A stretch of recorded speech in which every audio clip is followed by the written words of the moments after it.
All right. Hello, hello, hello, hello, everybody. How are we doing on this Saturday? This is the Saturday edition of my daily weather updates. We're talking about a big East Coast snowstorm. Big, big, big, big. The potential is there for a good walloping. Uh, Most importantly, um, a lot of the global models are seeing it now. A lot. Okay. And that was the thing. Last couple of days, I've given you a few updates on what's going on. There's been a handful of models that see this monster storm. Other models didn't really see it. Now most of them see it. So that's a good sign for the snow lovers. Most of the models say, okay, East Coast, you're going to get a good walloping here at some point in the middle of next week. And the big question remains where. That's the only question. I've been pretty confident on an East Coast storm for the last probably 4 or 5 days now. Where? That's the $1 million question that I still need to kind of fine tune here is who gets it. Carolinas and the Virginias. Is it maybe Maryland up to South Jersey? Is it the entire Philadelphia area? Is it New England? Is it interior sections? Do we get a cutter? Those are the smaller details that I need to kind of work out at this point. But I feel really confident right now that somebody on the East Coast is going to get a walloping. Two things I want to point out. Okay, one, my face is white. It's sunscreen. I just got done swimming laps. My outdoor, well, my lap pool is outside, and you can clearly see all the sunshine here. It's a beautiful day. We're getting ready to go to the beach after this. I think it's already like 77 degrees or something. Low humidity today. Nice breeze. I mean, it's beautiful, beautiful down here. This is why all the snowbirds come down because they don't want to deal with what's going on up there right now. 15-degree wind chills and rain and snow and all that mess. So they come down here because this is what the weather's like every day here. I mean, it's incredible, absolutely incredible. What was the other thing I wanted to point out? Oh, very, very important. Okay, please, please, please pay attention to this. The weather apps right now. Everybody's got a phone, right? Everybody has your favorite weather app on that phone. Okay, the weather apps are going insane with snowfall totals for the middle of next week. My mom showed me what her app is suggesting, and her app is suggesting 20 inches of snow in her area. She's in South Jersey. In her area, as we get into the middle of next week. No, no, no, no, no, no. We don't pay attention to numbers. That we're too far out still. It's Saturday. This is a storm that's going to hit Wednesday night into Thursday. So what is that? We got all day Saturday, Sunday, Monday, Tuesday, most of Wednesday night into Thursday. So really, you're still talking 5 days out. Don't pay attention to the numbers that are popping up on the apps. Okay, the downfall with the apps. It's great. These things are great in the short term. Okay, maybe let's say within 48 hours. They usually do a good job. You'll go beyond 2 days though, and they're a mess.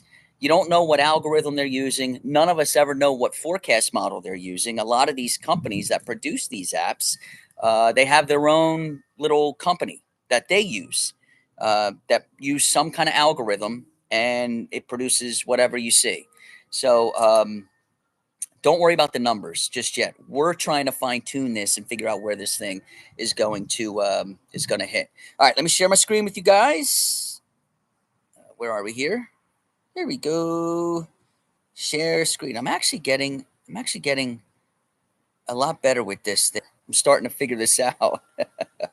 Okay, so we're gonna start with the MJO. You remember this, okay? If you remember this from last time, you see the outer square, okay? And you see the numbers next to the outer square there. Like, for example, if you look at the top where it says Western Pacific, to the left it says 7, to the right it says 6, okay?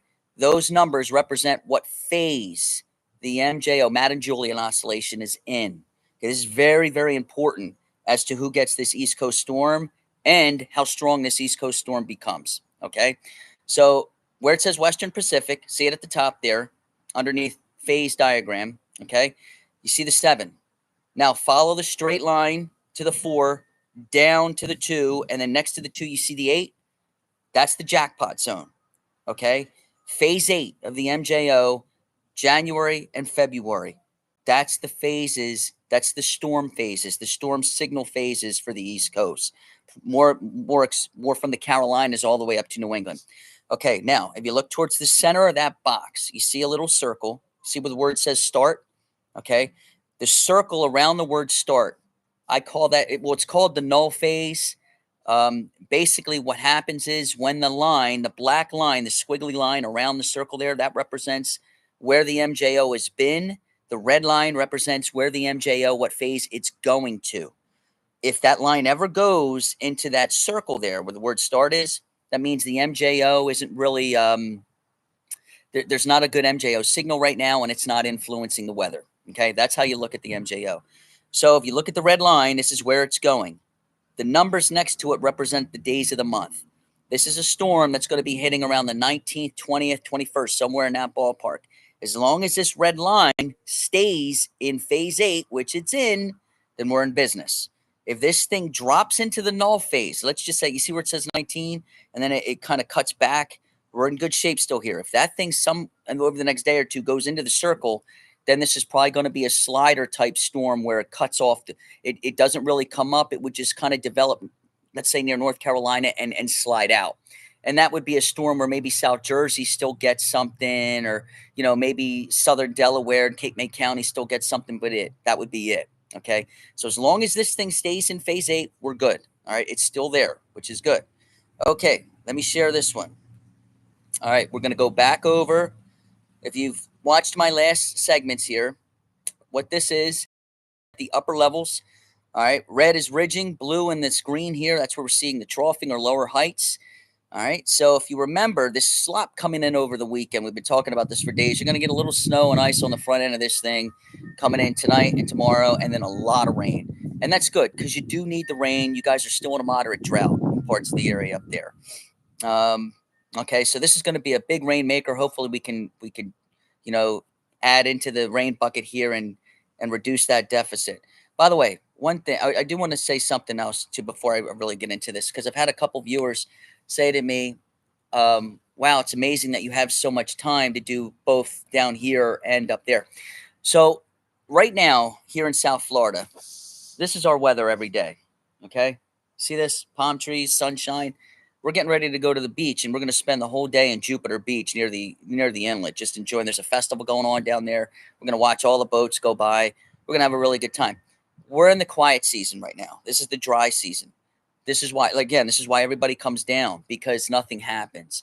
So December is like this. Actually, a lot of times, a good part of November is like this too.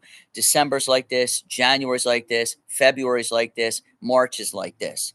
We start getting into April, and then I'm really going to have to start focusing a lot of my attention here, as opposed to the Mid-Atlantic, because then it's every day. It's more humid, and it's afternoon thunderstorms, big ones.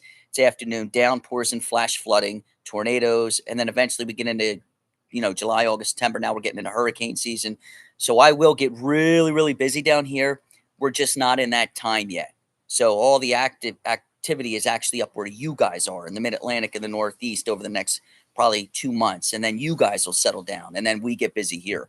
So that's why I'm able to focus so much down here right now, because it's just quiet for now. All we really worry about down here for now is you get a lot of rip currents. You get a lot of strong tides, depending on the wind direction and which way the waves are breaking, what kind of angle versus the shoreline the waves are breaking. Rip currents is a really big problem down here this time of year. That's really it. Occasionally you might get something, you might get some showers or something. Like the other night we had some showers, but that was it. Okay, let's go back over. And so here we go. Okay, so let's motion for you. Oh no, what did I do? There we go. Sorry. Hope you guys can still see it. What did I do here? You guys still there? What did I do? Bear with me 1 second. I hit something here. Let's see. Let me share this one. Oh man, I hope I. All right. You know what? I don't know what happened with the last slide. Okay. So let's just jump to this one here. What I was going to show you was all the upper level support is still there. Oh, I got one. Do you guys see this one? Boom. It's there. Okay. Let me show you this one. All right. So watch what's going on across the central part of the United States.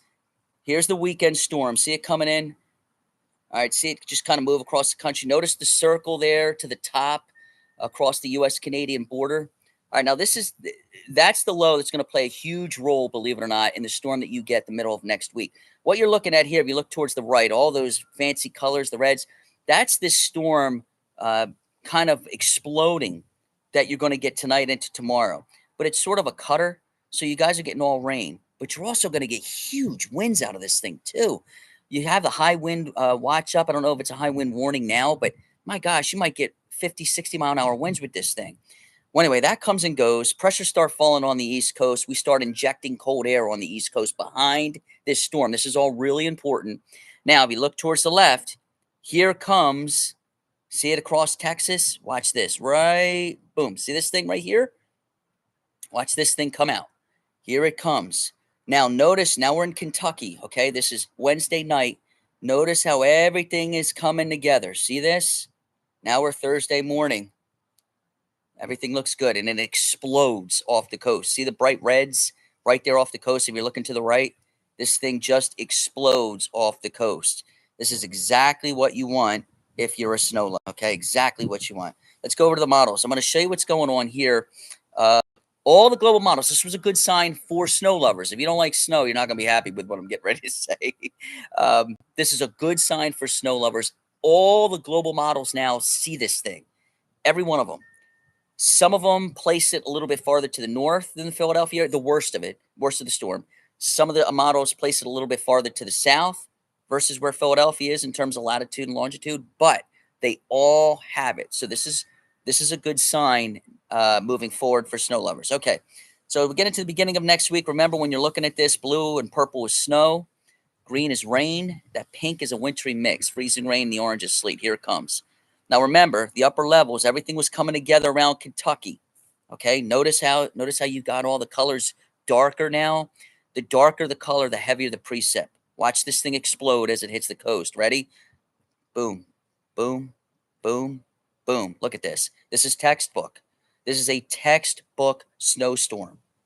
If everything plays out, remember, you're just looking at a model run.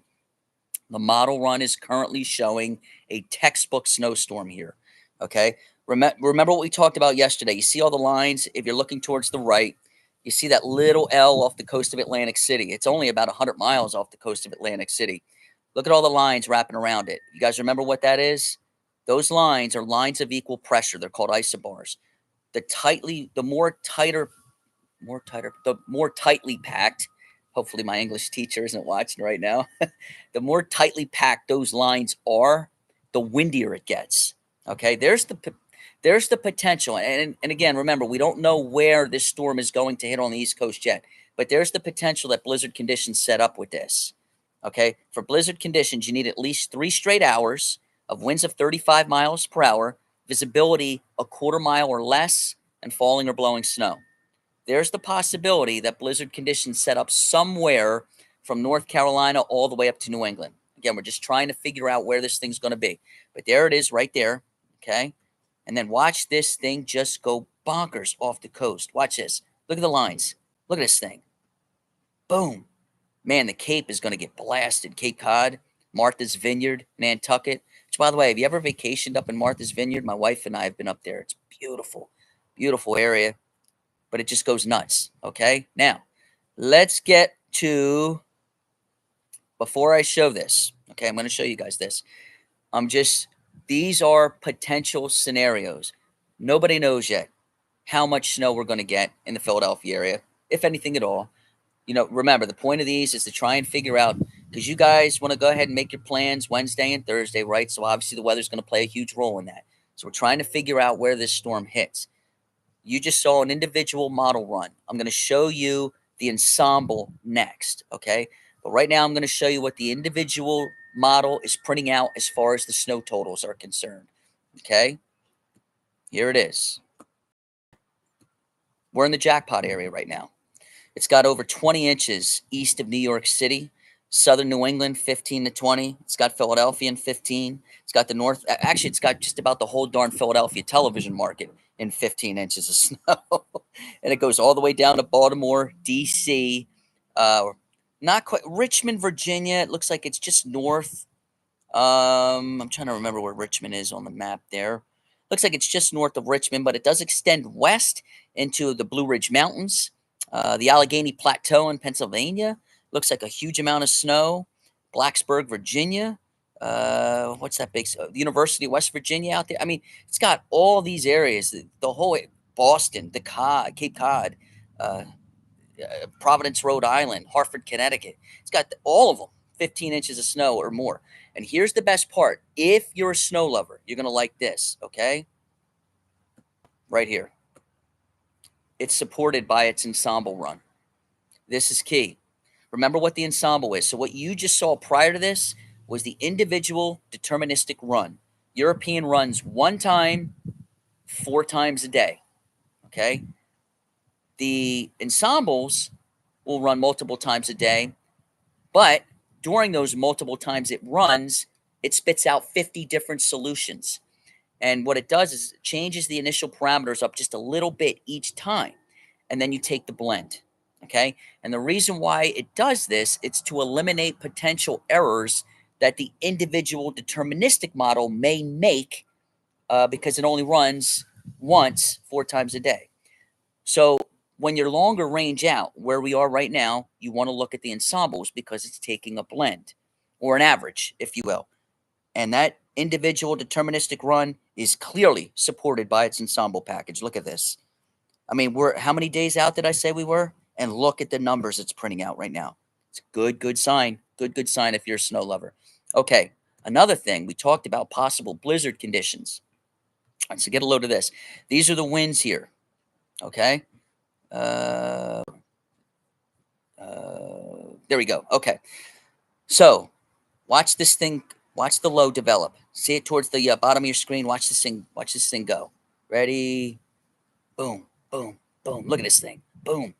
Man, look at this thing go. It almost looks like a mini hurricane. That's the importance here of phase 8 in that MJO. You need that phase. This does not happen. What you see right here will not happen if that MJO is not in phase 8. As long as the MJO stays in phase 8, there's the potential for this to take place. Without it, this don't happen. But look at the wind speeds here. You're talking winds over 60 miles per hour. These aren't even gusts. These are sustained. I mean, let's look at the gusts just for giggles here. All right, let's go back a couple. So it's got gusts. Remember, for hurricane force winds, you need gusts 35 or higher. I'm sorry. I messed that all up. For blizzard conditions, you need 3 straight hours of winds of at least 35 miles per hour. Coast has it. Okay, the coast has it. Look at that thing go. Wow. All right, so at that point there, this is 1 o'clock in the afternoon on Thursday. Now, at that point, it's about 150 miles off the coast of, let's call it Seaside Heights. At that point there, it's got gusts over 80 miles per hour. So you can see what's happening. Everything, the modeling is, it's looking at everything and it's putting everything together or phasing it off the coast. Everything is coming together in a big way, about 100 to 150 miles off the coast, which is fine for the Philadelphia area as long as the track is what we just showed you here. It's a good storm. That's a really good storm for snow lovers. Now, so that was the European. Let's show you the GFS. Okay, I want to just tell you right off the bat here, the GFS is kind of, it's had its problems. It always does, and I'm not a big fan of it anymore, and I haven't been for a couple years. Every now and then, though, it does score victory, and it will make the European look foolish at times. Not often. Let's say, let's just say, I don't know, 9 out of 10 times the European is going to crush this model. But again, there's that one time out of 10 where you're like, wow, the GFS just showed this funky track and it hit. How did that happen? So for that's the reason why I am going to show this, because everyone that it does score the victory. So here it comes, GFS, boom, going across the country. Now it's got everything coming together, but here's the difference. Remember we were talking about Hi, Murphy. You want to come outside? Hold on 1 second. Let me bring him out. He loves to hang out with his daddy. All right, come on, little buddy. Come on out there. All right, hold on 1 second, bud. Hold on.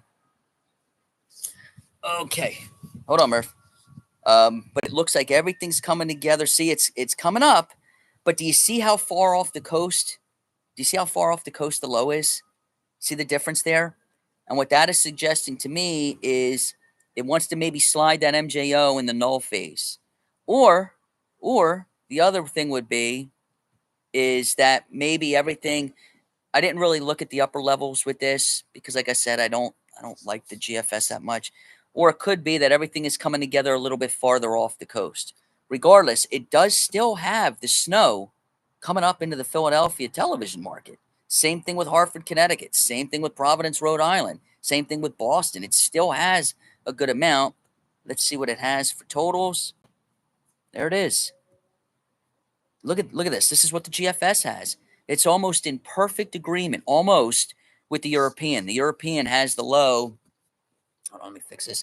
The European has the low tighter to the coast and a little bit farther to the north. But look, GFS isn't that far behind. Let me. Okay. There's the European. Okay. There's the European. There's the GFS. That is awful darn close. All right, let's see. Now, here's the question. This is what I noticed. Okay, so remember, European is supported by its ensemble. The GFS is not. See the difference? Okay. And again, I'm not saying the European's right. I'm not saying this model's right, but it's important that the model is supported by its own ensemble package. The European was. The European is highly regarded as the most accurate model out there. Okay, global model out there. GFS is not supported by it. First of all, it's got the heaviest snow south of Philadelphia by a long shot. Has South Jersey and Delaware in a pretty good spot there. But also notice the numbers are a lot lighter than what the European was suggesting. Okay? Okay. So, in conclusion, real quick. Murphy, say hi, Murphy. Everybody wants to say hi to you. Paigey, by the way, Paigey's inside watching Peppa Pig. All right. So, in conclusion, we're going to do another one of these tomorrow. Okay. In conclusion, here's what we know. What we know right now is there will likely be an East Coast storm somewhere from the Carolinas up to New England. Okay. You can almost bank it. There's going to be an East Coast storm. Right now, it looks like the time frame is late Wednesday into Thursday. Okay. The question mark, the questions that need to be answered here is one, who gets it? Remember, I'm showing you what the models are suggesting right now. I'm not saying Philadelphia is getting this storm. I don't know yet. Okay. I feel good that an East Coast storm will hit, very confident.